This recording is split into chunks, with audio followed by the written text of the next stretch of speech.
Astaghfirullah. Assalamualaikum warahmatullahi wabarakatuh. Alhamdulillah wassalatu wassalamu ala rasulillah wa ala alihi wa sahbihi wa mawalah wa la hawla wa la quwata illa billahi wa ba'du. Alhamdulillah, segala puja dan puji hanya milik Allah subhanahu wa ta'ala.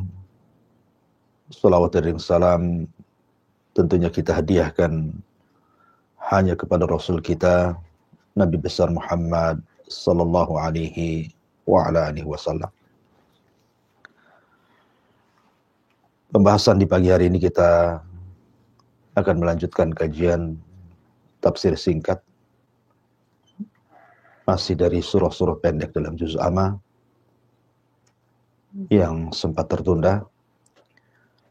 Dan pagi hari ini kita akan membahas surah Alam Nashrah Laka Sadrak ataupun suratul Syarh. Ma'asyiral muslimin yang dimuliakan Allah subhanahu wa ta'ala. Bicara tentang suratul Syarh atau Alam Nashrah Laka Sadrak. Surat ini secara tartib dari Al-Quran jatuh pada surat ke-94 dengan jumlah ayat 8, jumlah kalimat 27, dan jumlah huruf 102 huruf. Dan surat ini disebut dengan surah Makkiyah, artinya surat turun sebelum hijrah Nabi sallallahu alaihi wa ala alihi wasallam. Ma'asyiral muslimin yang dimuliakan Allah subhanahu wa ta'ala. Kita tahu bahwa periode Mekah adalah periode yang sangat melelahkan bagi perjalanan dakwah Nabi sallallahu alaihi wasallam. Banyak tantangan, banyak rintangan, terutama dari para pembesar Quraisy. Tak jarang mereka bukan hanya menyakiti Nabi sallallahu alaihi wasallam dengan lisan-lisan mereka, seperti mengatakan Rasul adalah orang gila, Rasul adalah seorang penyihir, Rasul adalah tukang perangkai syair. Terkadang juga mereka menyakiti secara fisik, seperti dengan cara pengepungan yang terjadi kepada Bani Hashim selama 3 tahun lamanya, sehingga melelahkan Nabi sallallahu alaihi wasallam. Atau tak jarang juga upaya pembunuhan dan begitu seterusnya. Maka Nabi sallallahu alaihi wasallam merasa sempit dadanya. Dari sini Allah subhanahu wa ta'ala ingin memberikan nikmat kepada Rasul. Nikmat yang sangat besar, berupa kelapangan dada Rasul supaya bisa menghadapi segala tantangan dan rintangan dakwah ke depannya. Makanya Allah subhanahu wa ta'ala mengatakan, Alam nashrah laka sadrak. Bukankah kami telah melapangkan dadamu, wahai Muhammad? Kalimat alam nashrah laka sadrak ini sebuah pertanyaan yang sifatnya istifhami atau takriri. Maknanya tidak perlu dijawab, karena Allah subhanahu wa ta'ala sudah melapangkan dada Rasul sebelum Nabi sallallahu alaihi wasallam memintanya. Dan inilah perbedaan Nabi sallallahu alaihi wasallam dengan Musa alaihi salatu wassalam. Kalau Musa alaihi salatu wassalam ketika berdakwah kepada Fir'aun bersama Harun, Musa meminta kepada Allah subhanahu wa ta'ala untuk dilapangkan dadanya. Bahkan Musa berdoa kepada Allah subhanahu wa ta'ala dengan doa yang sering kita baca atau mungkin kita dengar daripada khatib apabila berkhutbah, Rabbi israh li sadri wa yassir li amri wahlul 'uqdatan min lisani yafqahu qawli. Kata Musa, Rabbi israh li sadri. Ya Rabb, berikanlah kepadaku kelapangan dada. Kenapa Musa minta kepada Allah Subhanahu wa taala untuk dilapangkan dadanya? Karena kita tahu bahwa kelapangan dada itu mempengaruhi dakwah. Orang kalau sempit dadanya, terkadang dia tidak sanggup mengucapkan sehingga menyusahkan untuk menyampaikan hidayah Allah kepada orang lain. Karena orang yang sempit dada itu sempit pula pikirannya. Dan yang lapang dadanya lapang pula pikirannya. Maka Nabi Musa alaihi salatu wassalam meminta kepada Allah Subhanahu wa taala untuk dilapangkan dadanya supaya dia bisa menyampaikan hidayah kepada Firaun. Kemudian kata Musa, Rabbi israh li sadri wa yassir li amri. Dan mudahkan urusanku. Artinya kelapangan dada itu bisa membawa kemudahan urusan. Dan itulah fakta di lapangan. Kalau seandainya Anda sedang ada masalah, Anda sedang dirundung sebuah perkara, kesulitan hidup. Kalau lapang dadanya, maka setiap masalah itu pasti Anda bisa uraikan. Tahu dari mana harus memulai. Kalau sempit dadanya, akan sulit mengurai sebuah permasalahan. Makanya Musa alaihi salatu wassalam meminta setelah kelapangan dada, kemudahan perkara. Wa yassirli amri wahlul 'uqdatam min lisani yafqahu qawli. Dan cabutlah kepelatan pada lidahku supaya dia memahami perkataanku. Ma'asyiral muslimin yang dimuliakan Allah Subhanahu wa taala. Di sini Allah Subhanahu wa taala mengatakan alam nashrah laka sadrak. Kalimat asy-syarah di mana Allah Subhanahu wa taala melapangkan dada Nabi sallallahu alaihi wasallam memiliki dua makna. Yang pertama artinya makna secara hissi. Di mana Nabi sallallahu alaihi wasallam betul-betul dilapangkan dadanya dengan cara dibelah dadanya. Diambil jantungnya, kemudian dibersihkan dengan air zam-zam di bejana emas, kemudian diisi dengan hikmah dan juga keistimewaan Allah Subhanahu wa taala kepada beliau. Dan itu terjadi dua kali. Dalam pendapat yang sahih, walaupun ada yang berpendapat 3 kali. Pertama, sewaktu Nabi sallallahu alaihi wasallam berada di pangkuan Halimah Sa'diyah. Seorang wanita dari Hawazin, dari Bani Bakar. Dia datang dengan rombongan kaum wanita yang berjumlah 10 dari Bani Sa'diyah menuju kota Mekah yang ketika itu Bani Bakar mengalami paceklik hebat. Sehingga untuk mencukupi kehidupan mereka, sebagian wanita-wanita yang memiliki anak yang mengeluarkan air susu, maka mereka akan mengambil anak-anak dari kota untuk mereka susui atau menjadi ibu susuan bagi mereka dengan imbalan. Halimah Sa'diyah ketika berjalan menuju kota Mekah, karena dia menunggang atan, keledai perempuan, dan unta yang sangat kurus sehingga ketinggalan.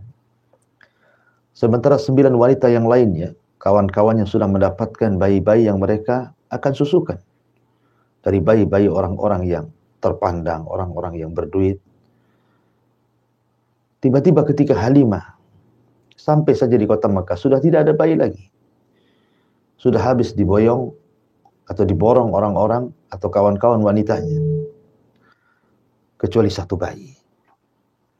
Dialah Nabi sallallahu alaihi wasallam. Alasannya tidak diambil karena dia fakir dan juga dia yatim. Tapi dengan penuh keyakinan daripada mereka pulang membawa tangan kosong, maka mereka mengambil bayi Nabi SAW. Mudah-mudahan dengan bayi tersebut Allah berkahi. Maka betul saja banyak keberkahan yang dapati Halimah Sa'diyah. Singkat cerita, ketika Nabi SAW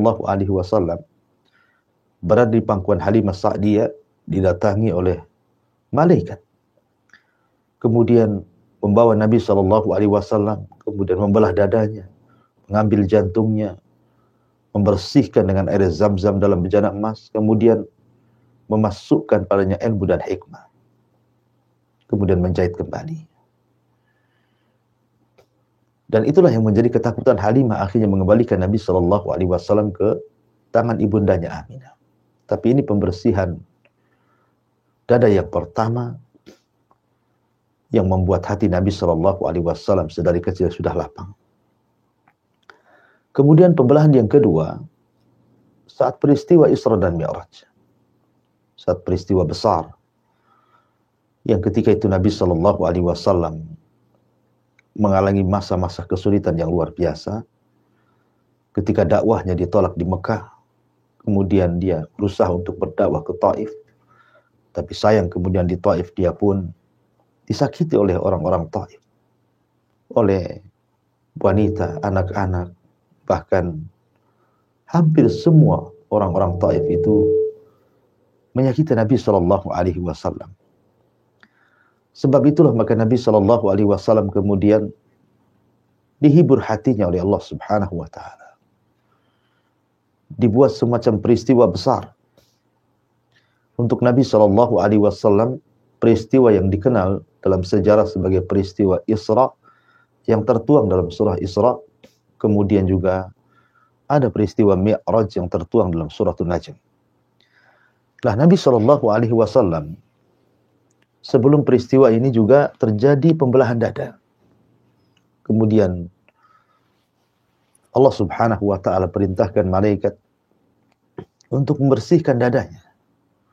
Mengambil kembali jantungnya, membersihkannya, memasukkan ilmu dan hikmah untuk mengeluarkan penyakit-penyakit hati. Sehingga Rasulullah SAW kembali lapang dadanya. Inilah makna yang pertama, alam nasyrah laka sadrak. Tapi ada juga yang mengatakan bahwa alam nasyrah laka sadrak, bukankah kami telah lapangkan dadamu? Makna asyarah di sini artinya bukan hissi, bukan badan, tetapi maknawi. Secara makna. Jadi secara makna alam nasyrah laka sadrak itu artinya bukankah kami telah lapangkan dadamu, maksudnya dengan Islam.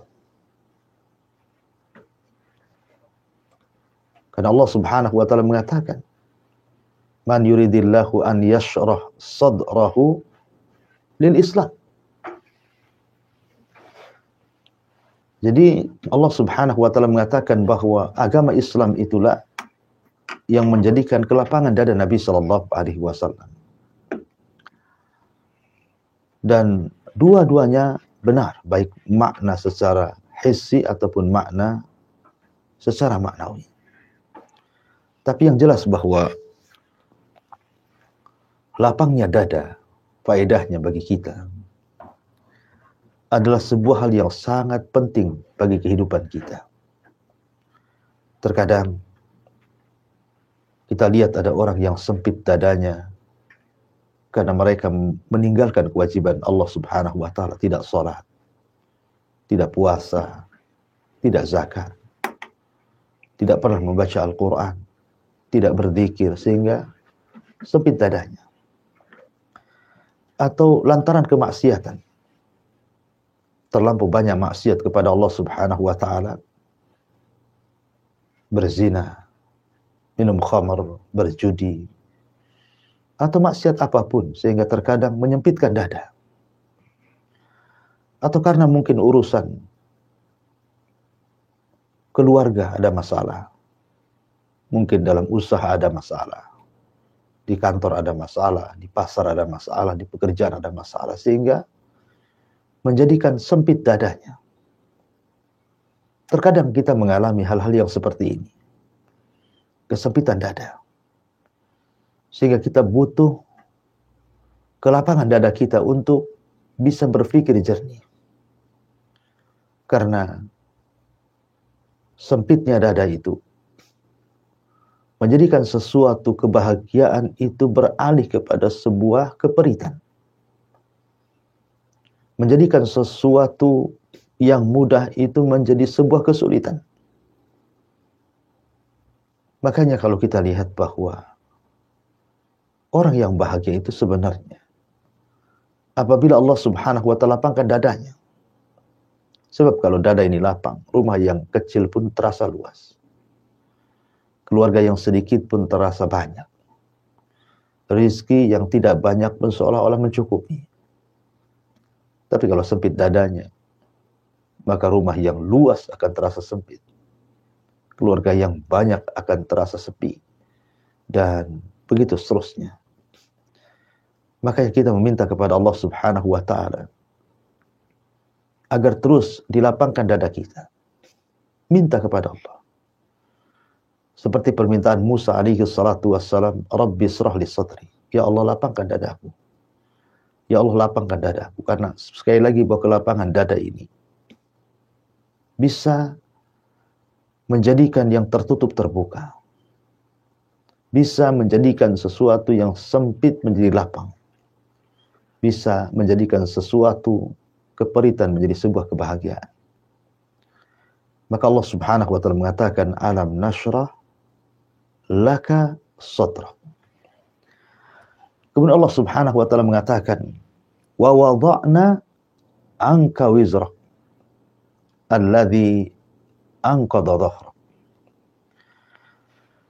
Di sini Allah Subhanahu wa ta'ala mengatakan, wa wada'na, dan kami angkat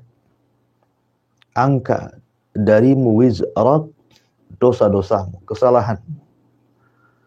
Alladzi anqadha, yang membebani atau memberatkan, dhahraka, punggungmu, pundakmu. Di sini Allah Subhanahu wa ta'ala melanjutkan firman-Nya. Setelah Allah Subhanahu wa ta'ala katakan alam nashrah laka sadrak, dan itu sebuah nikmat yang Allah Subhanahu wa ta'ala anugerahkan kepada Nabi sallallahu alaihi wasallam berupa kelapangan dada. Setelah itu Allah berikan nikmat lagi. Alladzi anqadha dhahrak, yang telah mengangkat semua kesalahanmu yang memberatkan pundakmu. Dari ayat ini ada sebuah pertanyaan. Apakah seorang nabi melakukan dosa? Apakah seorang nabi melakukan dosa? Karena ada bahasa yang mengarah ke situ. Di mana Allah mengatakan, wa wada'na anka wizrak, dan kami angkat atau kami hilangkan darimu kesalahanmu, seolah Nabi sallallahu alaihi wasallam melakukan dosa. Maka jawabannya ya. Mungkin seorang nabi itu melakukan dosa. Tetapi dosa yang dilakukan para nabi itu berbeda dengan dosa yang kita lakukan. Dosa yang dilakukan para nabi itu bukan seperti dosa yang kita lakukan, dosa-dosa besar. Tidak. Nabi itu maksum dari melakukan dosa besar. Yang dimaksud di sini adalah dosa-dosa yang berkaitan dengan kesalahan-kesalahan. Seperti itu contohnya ketika Nabi Shallallahu Alaihi Wasallam sedang berdakwah kepada para pembesar Quraisy. Kemudian datang Abdullah ibn Ummi Maktum yang buta, yang ingin masuk Islam. Tapi oleh Nabi Shallallahu Alaihi Wasallam dicueki, sama sekali tidak dilihat. Bahkan Nabi SAW bermuka masam dan berpaling wajahnya. Alasan Nabi Shallallahu Alaihi Wasallam karena para pembesar Quraisy ini ada peluang kalau seandainya mereka masuk Islam, maka bisa membawa kabilahnya masuk Islam. Sementara orang buta ini hanya dia seorang, boleh jadi hanya, kalaupun dia masuk Islam tidak berpengaruh kepada yang lainnya. Tapi Allah Subhanahu wa ta'ala memandang sikap Nabi ini salah. Sehingga Allah Subhanahu wa ta'ala turunkan abasa wa tawalla an ja'ahul a'ma.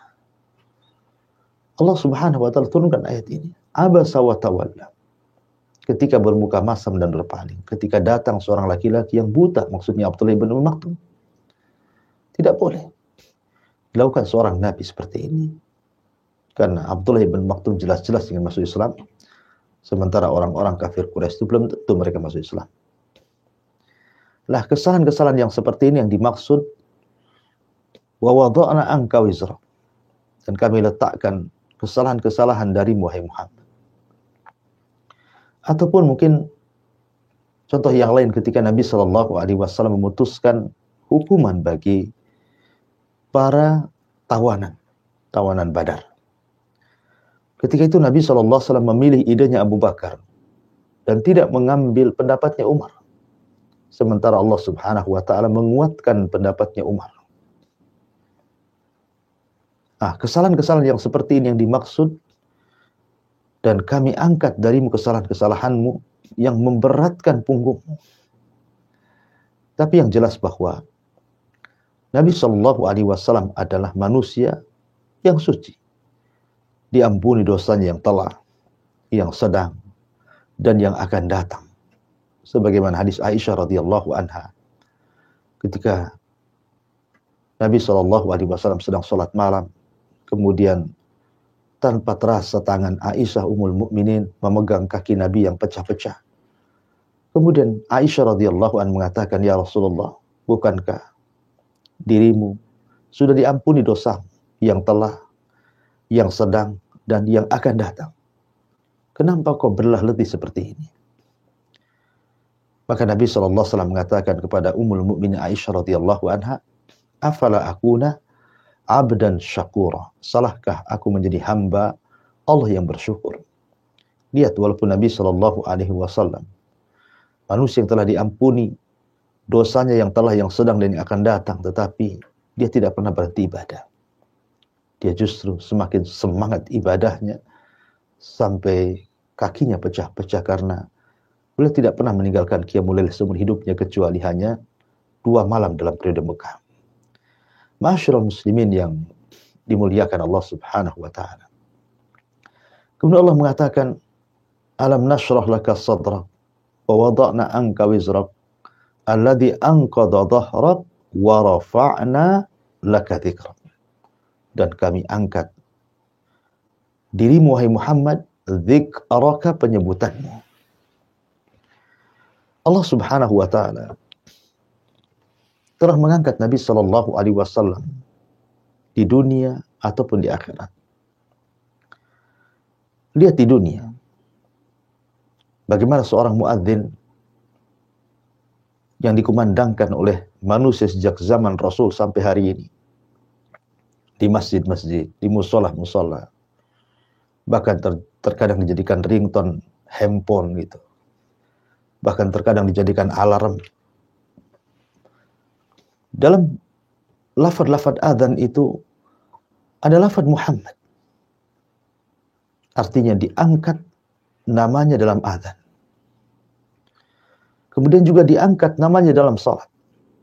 Maka tidak sah salat seseorang kalau tidak bersalawat kepada Nabi Shallallahu Alaihi Wasallam dalam tasyahud akhir. Ataupun diangkat ketika iqamah. Diangkat ketika bersalawat dan memperbanyak salawat di hari Jumat. Bahkan diangkat namanya, bahwa nama terbanyak di dunia adalah mengikuti nama beliau. Kalau kita survei nama-nama manusia di dunia ini, maka nama Muhammad Sallallahu Alaihi Wasallam itu paling banyak. Orang memberi nama anaknya dengan nama Muhammad ataupun Ahmad. Satu dunia ini. Ya, karena Allah Subhanahu wa taala mengangkat derajat Nabi Shallallahu Alaihi Wasallam di dunia. Adapun di akhirat, sudah jelas dia orang yang pertama kali dibangkitkan oleh Allah Subhanahu wa taala dari kuburnya. Orang yang mampu memberikan syafaatul uzma di saat seluruh para nabi tidak sanggup memberikannya. Orang yang pertama kali mengetuk pintu surga. Orang yang pertama kali melewati titian siratal mustaqim. Bahkan orang yang pertama kali masuk surga dan begitu seterusnya. Banyak keistimewaan yang tidak dimiliki para nabi yang lainnya. Ya, karena dia adalah sayyidul awalin, sayyidul akhirin, sayyidul anbiya, sayyidul mursalin. Itulah Nabi kita Muhammad sallallahu alaihi wasallam. Allah angkat penyebutannya. Wa rafa'na laka dzikra. Kemudian Allah Subhanahu wa taala mengatakan wa rafa'na laka dzikra. Inna ma'al usri yusra. Inna ma'al usri yusra. Allah Subhanahu wa taala mengatakan setelah wa rafa'na laka dzikra.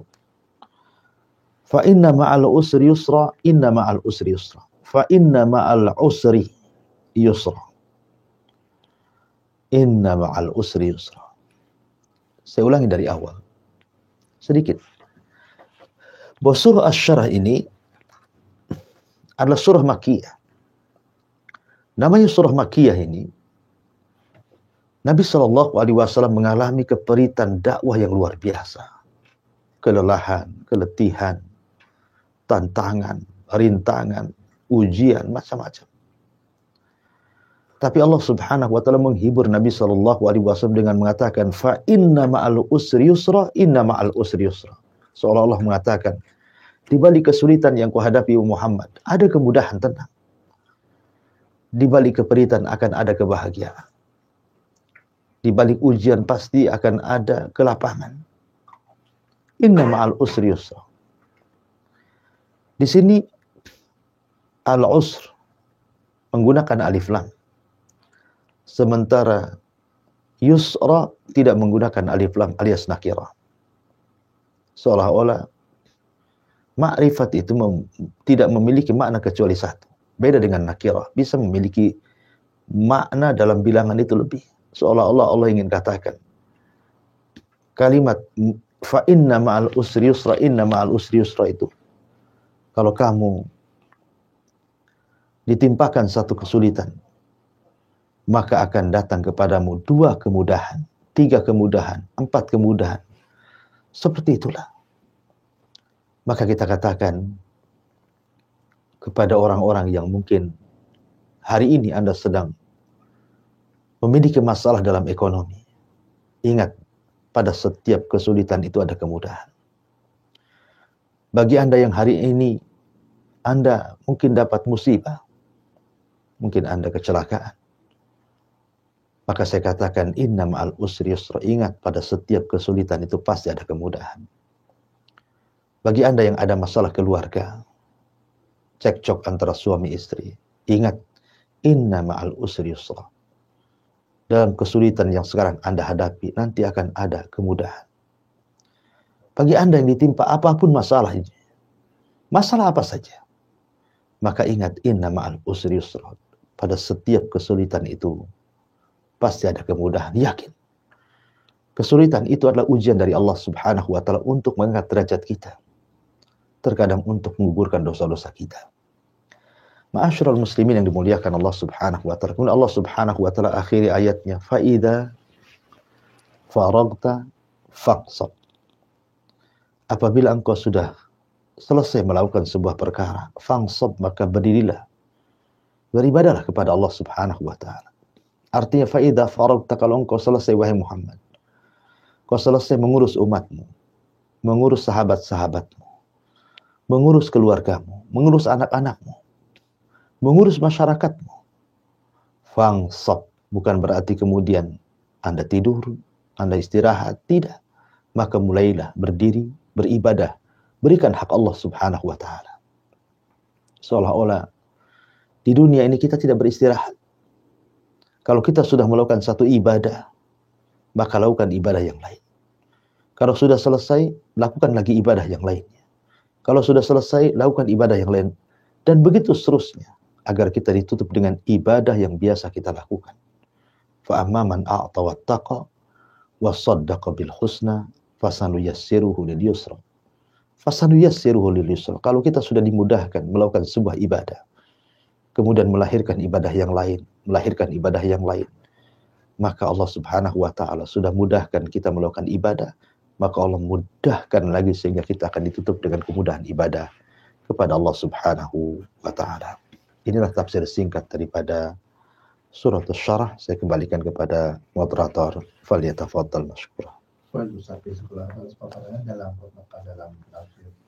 tafsir dalam surat Al-Insya Al-Nasr dan sahabat semuanya misal TV gitu luas dan mendalamnya pendalaman tafsir surat ini dan semoga kita bisa menarik suatu hikmah yang baik dari paparan sudah diberikan oleh Ustaz Abu Hurairah. Kalau aku bisa berinteraksi bersama kami 0811 jika antum ingin yang lewat WhatsApp silakan untuk nomor 0822 Baik, kita kembali dalam program tafsir program berbagi dalam tafsir Al-Insya Al-Nasr. Begini Ustaz, ada satu hal yang ditanyakan tentang hal ini. Berarti sesungguhnya manusia itu diciptakan Allah itu beribadah ya Ustaz ya, itu ya. Dan beribadah itu berarti dibutuhkan suatu dibutuhkan suatu rahmat dari Allah biar kita bisa mudah Ustaz ya. Itu melakukan ibadah dengan benar tentunya. Dan apapun kegiatan kita lakukan, baik itu kita dalam keadaan lapang maupun sempit, kita harus tetap mempunyai pemikiran bahwasanya semua ini adalah sudah jadi suatu kodar kita ya Ustaz. Pertanyaannya adalah begini Ustaz. Dengan hal ini berarti apakah kita memang harus menyadari bahwasanya semua perbuatan kita itu tidak sia-sia Ustaz ya? Gimana Ustaz? Iya. Iya, alhamdulillah. Semua yang kita lakukan itu dari kebaikan kepada Allah Subhanahu wa taala tentu tidak ada yang sia-sia. Tugas kita ini bukan menyandarkan kepada takdir. Karena ada sebagian sahabat yang datang kepada Rasul. Rasul, kalau memang takdir kita sudah menjadi penghuni neraka, lalu buat apa seibadah? Toh juga dengan lelah letihnya ibadah, berujung saya harus masuk neraka. Tapi Nabi SAW membantah dengan mengatakan, jangan kalian pikirkan, karena takdir kalian tidak tahu. Kata Nabi SAW, i'malu fakullun miyassarun lima khuliqa lahu. Sudah banyak-banyaklah beramal kalian. Karena kalian akan dimudahkan dengan itu. Kemudian Nabi SAW membawa satu ayat dalam Al-Quran, fa'amma man a'ta wattaqa, barang siapa yang memberi karena ketakwaannya, wa saddaqa bil husna, dan membenarkan dengan kebaikan, dengan surga, dengan pahala, fasanu yassiru lil yusra, maka kami sudah mudahkan ibadah dia kepada Allah, maka kami akan lebih mudahkan lagi sehingga ditutup dengan itu. Jadi tugas kita ini jangan mikirkan takdir. Kita tidak pernah diperlihatkan takdir kita seperti apa, apakah kita termasuk penghuni neraka atau surga. Tapi kita hanya dituntut untuk beramal, dan beramal, supaya dengan memperbanyak amalan itu dan dimudahkan, satu amalan melahirkan amalan yang lain, satu ibadah melahirkan ibadah yang lain, kita dibiasakan dengan itu. Dan sebagaimana hadis Nabi SAW bahwa seseorang mati itu ditentukan kebiasaan hidupnya. Kalau hidupnya biasa ibadah, dan insya Allah akan ditutup dengan ibadah. Kalau hidupnya biasa maksiat, maka naudzubillah, boleh jadi tutup dengan di atas kemaksiatan kepada Allah Azza wa Jalla. Wallahu a'lam. Berarti kalau begitu kita harus tetap selalu di saja seperti Ustaz tadi, kalau misalnya kita tidak usah tahu mikir soal takdir, tapi kita harus berhusnuzon Ustaz ya, selalu berhusnuzon, karena bisa jadi amalan kita anggap mungkin selama kita lebih banyak amalan amalan buruk ya, bisa jadi Allah mungkin menentukan kita di akhir kehidupan kita melakukan amalan-amalan yang seperti mau saja. Insyaallah. Ya insyaallah. Nah semuanya begitu besar, begitu bermanfaat sekali dari pembahasan kali ini dari Abu Hurairah tentang semoga dari pembahasan ini kita bisa mengambil hikmah yang sangat baik ya. Walaupun ini surat adalah surat yang sering kali kita sudah baca dalam surat pada kita, surat makmum dan surat.